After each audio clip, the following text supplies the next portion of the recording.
Hi everyone, my name is Kim, and today I'm going to be talking about integrity in the Bible and maintaining faith during tough times, specifically about the book of Job and the story of Job.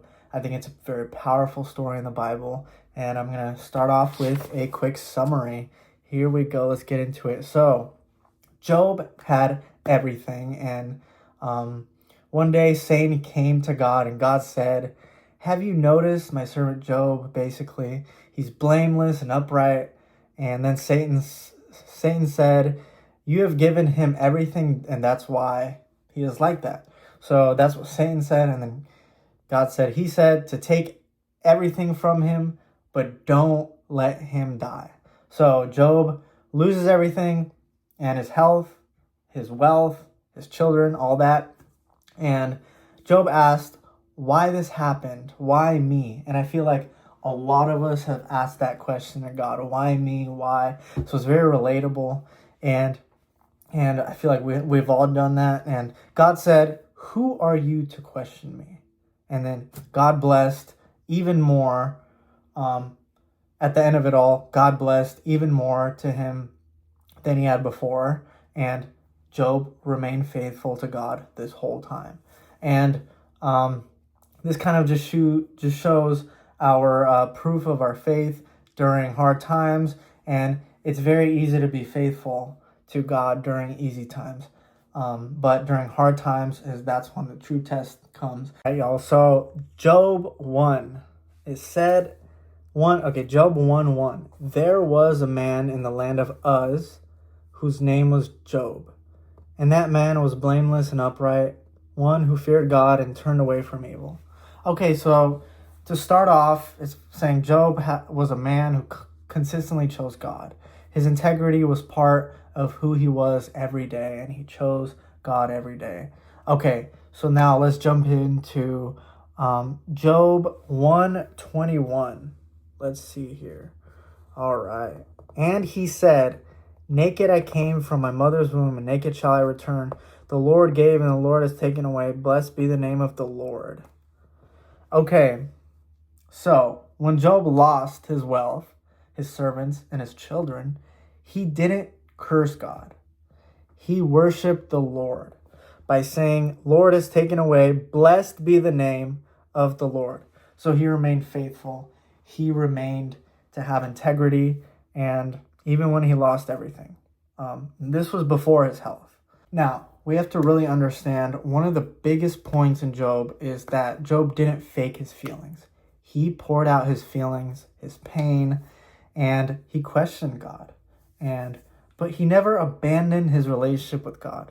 That's the key part of it, is he asked, "Why is this happening to me?" He was very emotional. I read through the whole book, and most of the book was just him being very emotional, having a lot of emotions coming out in pain, questioning, and just thinking about a lot of stuff. And while his friends were even, were saying, "Oh, you're getting punished," and his friends were wrong in the end. But the whole time he was being very emotional. He was poured out his feelings, but he never abandoned God. And he wrestled with God. And we as humans always do that. We wrestle with him through tough times. And I even do it a lot of the time, as I wrestle with, why is this happening to me? And but he never walked away, honestly. And honesty shows integrity, and he was just being honest to God the whole time, expressing his feelings, expressing how he's feeling to God. And I feel like that's normal in the life of having a relationship with Jesus. And I always show all kinds of emotions to Jesus, and I always pour out how I feel. Obviously, you have to be respectful to God. All right, so in Job 2, 9 to 10. Job 2, 9 to 10. Then his wife said to him, "Do you still hold fast your integrity, curse God, and die?" That's what she said. But he said to her, "You speak as one of the foolish women would speak. Shall we receive good from God, and shall we not receive evil?" In all this, Job did not sin with his lips. So I feel like when he says did we not receive evil, that kind of portrays the idea of trouble as well. So it says that Job resisted his wife's advice, and he was maintaining spiritual perspective the whole time, even when his own wife was saying to curse God, and then his friends were even against his beliefs. His wife, his friends were against him, and he still maintained faithfulness to God and his beliefs to God, even when he didn't understand it, what was going on. And that means we accept good from God, but also we need to accept some of the troubled parts that God allows in our lives. So we are very, very quick to accept the good parts that come to our life, the blessings, but it's really challenging for us to accept the trouble parts of life that build us, that shape us, that God allows to happen in our lives to build us, to strengthen us, to show faithfulness. And sometimes we don't even understand why it happens, but that's just the point where Job makes, where we're very quick to accept good things, but not the bad things always. Guys, so at the end of it all, Job ended up confessing and repenting to God. In Job 42, 5 and 6, he said, I had heard of you by the hearing of the ear, but now my eyes see you. Therefore I despise myself and repent in dust and ashes. That is after Job was corrected by God, and Job listened to God when he was corrected, and he submitted to God when he was corrected.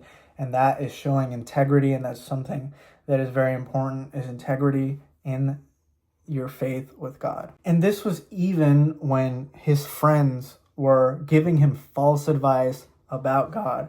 And God even rebukes his friends at the end, saying that they were wrong. And Job still maintained all of his integrity and belief in God. And integrity means faithfulness, honesty, and a reverent in blessing and suffering towards God. In blessings and sufferings toward God. So even during suffering, we need to be honest, we need to be faithful towards him. And it's actually pretty amazing. Most of Job, the Lord isn't there speaking. It's mostly Job and his friends. And then at the end of it all, the Lord out of nowhere comes in and just humbles Job. Even me reading the Lord's part at the end of Job just humbled me, because he was basically, a lot of it was God saying to Job, he was emphasizing infinite wisdom, power, and his sovereignty, showing that Job was not on the same level with all kinds of rhetorical questions. Like right here, he said to Job, can you draw out Leviathan with a fish hook, or press down his tongue with a cord? And he was just showing how powerful the Lord actually is. Like right here in Job 38:4, he said, the Lord said, where were you when I laid the foundation of the earth? Tell me if you have understanding. Who determined its measurements? Surely you know.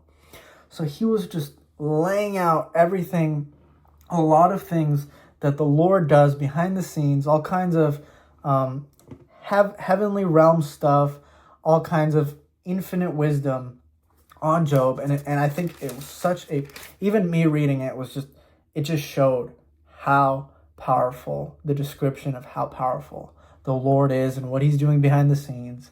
And it just humbles Job, and it even humbled me just reading it. Like, it was amazing to read. I really recommend reading the book of Job, and especially the Lord's part of it all. And yeah, that just shows, like the Lord said, like, who are you to question me? And that's when Job repented. And at the end of it all, Job ends up getting more than he had before. So Job gets restored by the Lord with all kinds of more wealth, more children, and all this, which was amazing at the end of it all. And that's my favorite part of the story, that Job ends up getting restored. And that's amazing, right? Now, guys, another thing to note is that Satan was allowed to do this to Job. God allowed Satan to attack Job's health, attack his wealth, attack his children. And that is not the first time in the Bible that we see this happen, where God allows Satan, just like Paul's thorn in his flesh. That was from Satan, and God allowed it. So that wasn't the first time that someone ended up suffering from Satan, and it ended up building someone's faith. It ended up building their integrity and shutting down their pride and humbled them. So I think that is such an amazing thing, because through suffering, our integrity and our faithfulness is shown through the tough times. I guess to anyone who's listening out there, I know there's tough times. I've been through a lot of tough times in my life, and I'm still going through all kinds of health issues and all this. But the main thing is to remain faithful to God, trust in Him, and He is working in the background in your life, whether you feel it or not. He is doing something in your life that is best for you, and He loves you. I know it's a very, very tricky thing to understand with this whole Job story and maintaining faith through tough times. It's very difficult, but I feel like the main thing is we just need to maintain our faith during tough times and our integrity, and trust in God. And I know it's tough, but that's just what we have to do. And there's more to it than we understand in our human minds. So yeah, guys, I hope this helps. I hope you guys read Job, and I hope you guys have a blessed day. Thank you guys for listening, and subscribe. Thank you guys. Bye.